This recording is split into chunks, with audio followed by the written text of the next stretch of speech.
אוקיי, אתם רואים?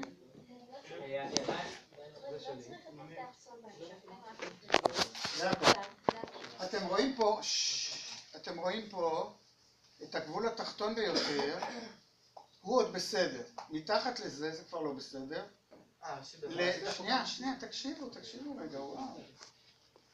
לשני הצלילים הנמוכים ביותר במצלול, אוקיי? נגיד שני טרומבונים, או שני סקסופונים, או שני זמרי בס, או טנור, או לא יודע מה. לא חשוב, שני כלי מיתר, כן, צ'לו וויולה. לא משנה מה. אתם רואים את הגבול התחתון. זה אומר שאם יש לך מצלול, שבתחתיתו שני הצלילים הנמוכים, למשל, הם, דוגמה פה, אני נותן רגע, נגיד סול ומי, מה המרווח בין סול למי? סקסטה גדולה. מה הגבול הכי נמוך לסקסטה גדולה?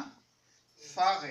אומייגן, זה הכי חכם מה שעשית פה עכשיו, אומייגן. לא הבנתם, תקשיבו. אז זה אומר, אם יש לך סול ומי,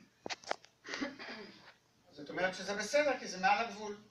ואם יש לך פא ורה, זה עדיין בסדר, כי זה הגבול. אבל אם יש לך באיזשהו מקום מי במול ודו, זה מתחת לגבול.